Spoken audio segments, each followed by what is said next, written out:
Good morning, everybody. How's it going? This is yours truly, Rama Screen, covering movies, TV, and entertainment. And right now is Thursday morning, May. What is this? 16th, I believe, 2019. Um, the weather is very gloomy. That's why it looks grainy and dark. The screen. Maybe I should turn on some of the lights here. Maybe this will help. Give me a second here. How about that? No. There you go. Is that better? Okay. So I just watched the all new episode 8 of Cloak and Dagger season 2. And Cloak and Dagger season 2, episode 8 will air tonight at 8 p.m. on Freeform, both Eastern and Pacific time. Um, Thanks to Freeform and thanks to Marvel Television, I had the opportunity to screen the episode early, as I always do every week. And I love this show, as I've mentioned to you many times before. Now, before I get right to it, just want to give you a heads up that I'll be spilling some spoilers in terms of giving you the context of what happens or describing what happens in this episode and recapping a little bit of what happened last week. But I will keep some of the major plot points and the big reveal of this episode under wraps. So there are a couple of de- plot developments, let's call it that way, that happen in this episode. But that one I will keep to myself until so that I won't spoil the fun for you. I want you to find out for yourself what goes down when you watch the episode tonight. Um, okay, the reason I'm giving you my review in the morning again is because on Thursday evenings, I usually have either press screenings or um, like tonight, I'm scheduled to host the LAOFCS show. And of course, tonight is also the series finale, the final episode of The Big Bang Theory. So every eyeball will be tuning in, will be watching that thing. It's gonna be trending on Twitter. The Big Bang Theory final goodbye and all that good stuff. Um, so this is the only time I could give you my review of tonight's episode of Cloak and Dagger. Okay, let's get right to it. What happened last week, if you recall, by the end of it, um, Tandy and Tyrone. Well, Tyrone uh, finds his way into the motel, breaks in. Of course, he fights the guards. The motel is the hub for the sex trafficking ring that is run by Andre Deshane. Andre is revealed to be the big bad villain of this season. And Andre has a power. He can go into your head, into your mind, and it's illustrated in a way that in this mindset of yours, it's like a vinyl record store, and he would play records of your memories, and he messes with your head basically, and sometimes even gives you pain. And I think, if I'm not mistaken, that's also how he recharges. That's also how he regains his power. So if he feels drained or exhausted, he goes or messes with somebody's head, and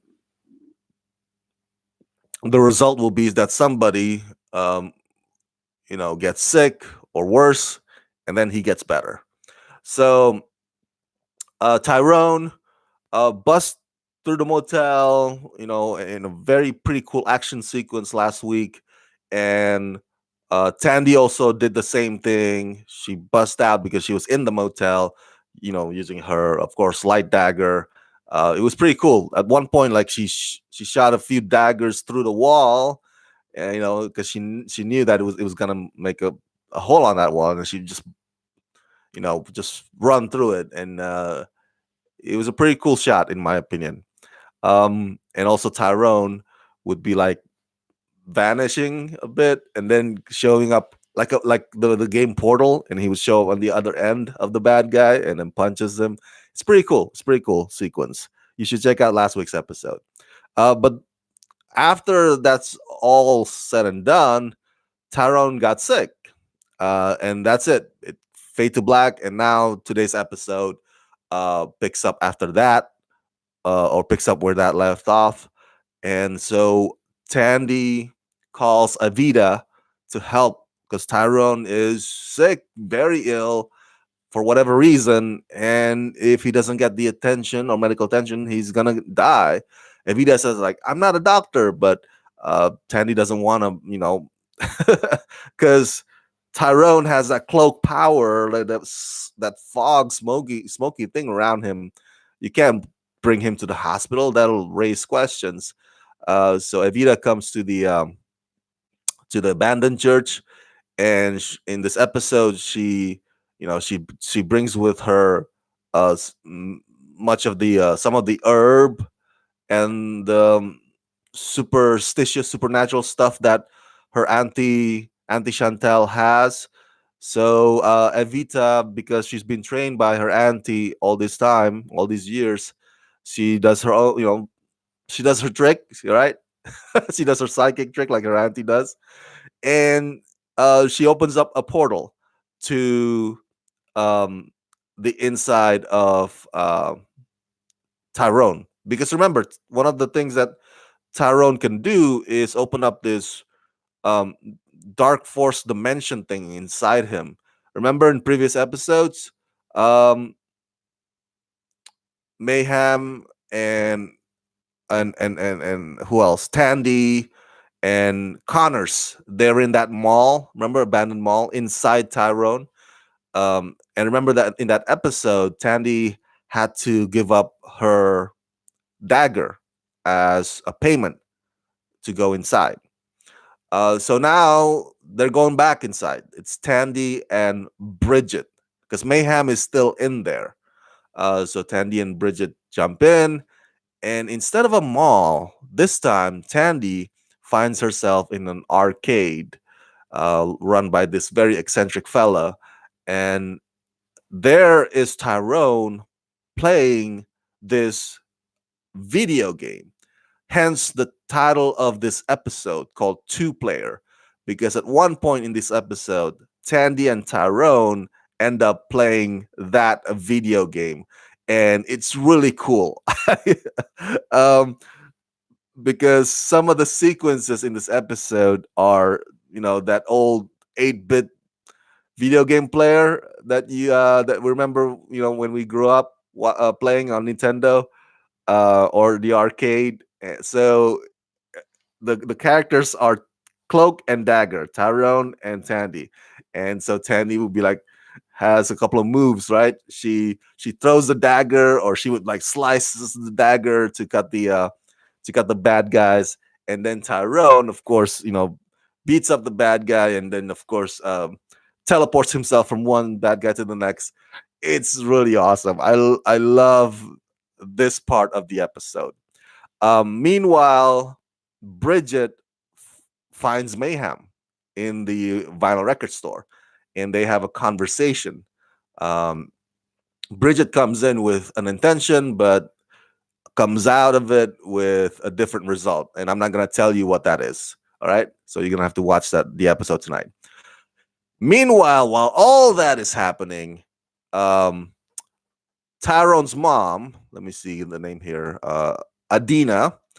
Adina meets with Father Delgado. Remember, Father Delgado is no longer a priest by this point, and apparently he hangs out in the rehab because he's a drunk, or he's a drunkard. So he's trying to get sober. He's trying to he's trying to heal. And Adina comes, and Adina brings with her this file case or the evidence that would clear Tyrone's name from being accused of murder. And Adina wants Father Delgado to be the one to pretty much bring the case forward, because if Adina is the one to do that, then the law enforcement or the authority will be asking Adina, how she got that evidence, and then she would have to tell them, and she doesn't want to tell them.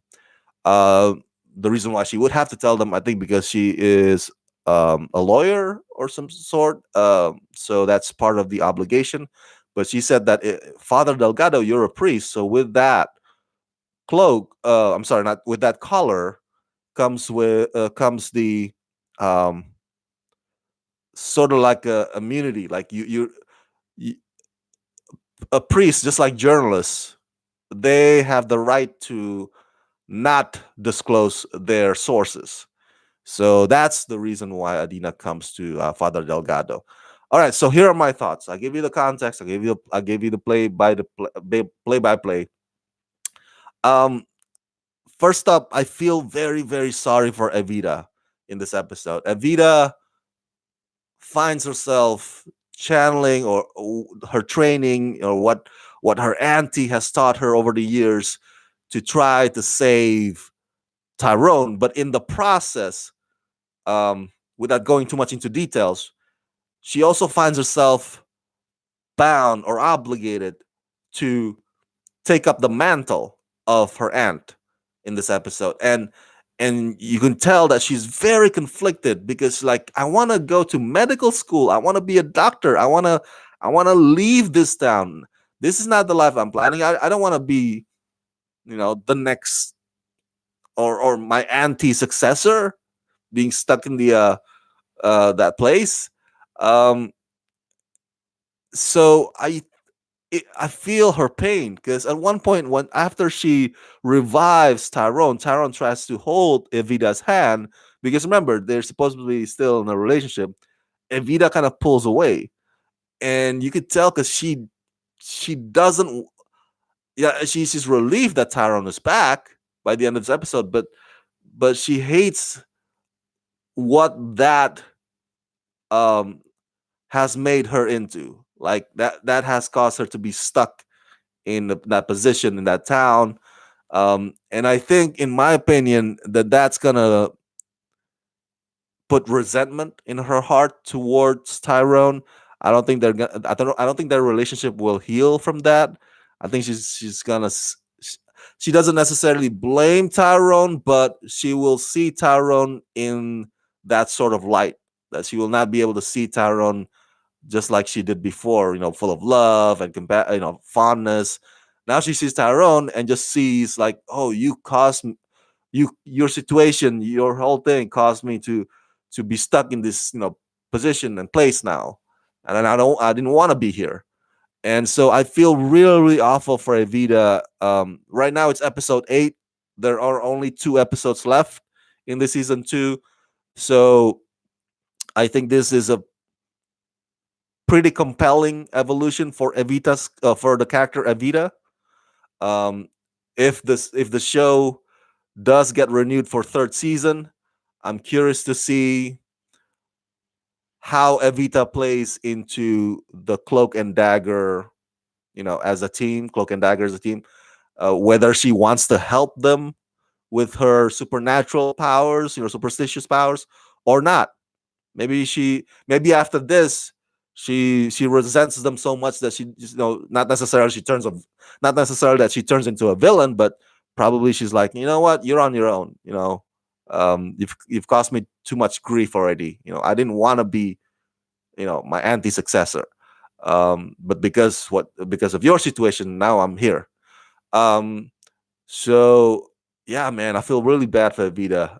Um, her situation speaks to a lot of us who feel like we're stuck in our situation, that we can't pursue our dreams, or that we can't leave this shitty small town to go for bigger things. And so yeah, my second point is Andre Deshane in this one. I'm not gonna reveal to you what the exact.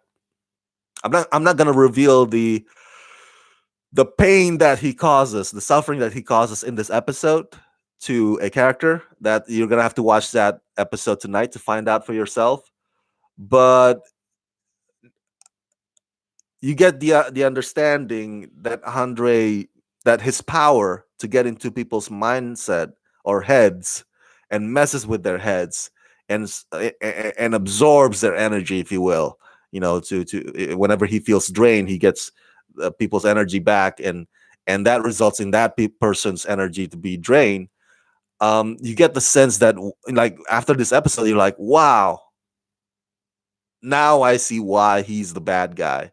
Like, in this episode, he really shows more so than ever how he lacks empathy.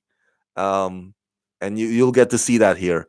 Another thing, also, the video game sequence is awesome. There's some challenges to the levels of it, but by the end of it, Tyrone and Tandy come to this sort of semi realization that they need each other. We've had those moments before in previous episodes, but in this one, they actually express it to each other. And it's as a fan, follow have that has been following their journey. If to me, it feels like, wow, cool, finally, right? Like, because when I interviewed Olivia Holt and Aubrey Joseph and showrunner Joe Pokaski back at WonderCon, I asked them, like, when are we gonna get to see Tandy and Tyrone as a couple? Because Tyrone is in this relationship with Evita. But now from this episode, it seems that, like, okay, because of what Evita's being resentful, that maybe their relationship now is rocky between Tandy and Evita. And now Tandy and Tyrone express to each other, like, words in front of it, like, because in previous episodes, Andre messes with both their heads in a way that Andre makes Tyrone feel like Tandy doesn't care about Tyrone. Like, oh, Tyrone is on the bus. She's going out of town now. Um, and Andre makes Tandy feel like losing Tyrone, because remember, in previous episodes, Andre shoots and kills Tyrone in front of Tandy, and the thought of Tyrone dying, or dying in front of her, devastates Tandy. So in this episode, Tyrone and Tandy tells each other, like, hey, this is what Andre does or did when he messed with my head. Oh, this is what Andre did with when he messed with my head. It made me realize that I can't do this fight without you, Tandy says. And then Tyrone says to Tandy, like, it made me realize that I can't imagine days without you. So it's slowly going there. It's slowly progressing towards, like, them maybe forming some kind of a feeling towards each other. It's not necessarily there yet, but it's a good progress for those of us who want them to be a couple, because this is not like the X-Files, with Mulder and Scully, like, oh, will they, won't they, sexual tension. That sexual tension is the one that draws the audience. It's like, oh, let's check out next week's episode if they're gonna be it or not. No, Cloak and Dagger in the comic books, at least from what I've read, I didn't grow up reading Cloak and Dagger, that they're a couple. So it's like Superman and Lois Lane. It's like it's always been like that. So it's not will they, won't they. Um, the question is how the writers of this show will bring us to there. And I think slowly but surely, at least from this episode, that they express how much they need or they can't do without each other. That's a good progress in my book. Princess Star is here. Do you think Cloak and Dagger is as good as the Netflix shows? Um, well, I that's a tough question to answer because Netflix shows are a lot. I don't know which Netflix shows you're referring to. um, but I think what you're asking is Cloak and Dagger, because Cloak and Dagger is on Freeform, right? It's not on Netflix. I Well, it depends. Cloak and Dagger is a superhero show. It's about teenagers, but it's drama driven. It's character driven. Um, it's music driven as well. There's a lot of song selections in each episode. And then, of course, because of its because the setting is New Orleans, there's a lot of superstitious elements as well to it as well.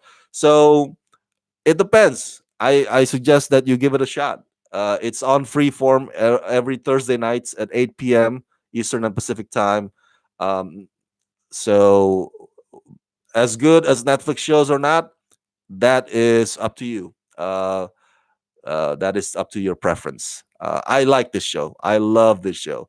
So there are only 2 episodes left after tonight in this season 2. I hope the show gets renewed for third season because it is just fantastic. It's really cool, guys. It's not the Cloak and Dagger is not too heavy in its tone. It's not, it doesn't take itself too seriously, but at the same time, it also there's a calming feeling to it as well because of the song selections in each episode that really drive the story forward. Very character driven show, and I love that. So go check out again tonight. Thank you so much for tuning in on this live review of Cloak and Dagger season 2, episode 8, titled Two Player. Go check out the video game sequence in this one. You will like it. All right. And if you've seen tonight's episode, after you've seen it, come back, and if you agree or disagree with my assessment in this video, let me know your thoughts down below in the comment section. And as always, subscribe to my channel, press that like button, and ring that bell so you can get notified whenever I post new videos. And if you can help support this channel, please do so at patreon.com/Rama Screen. Let's rock this.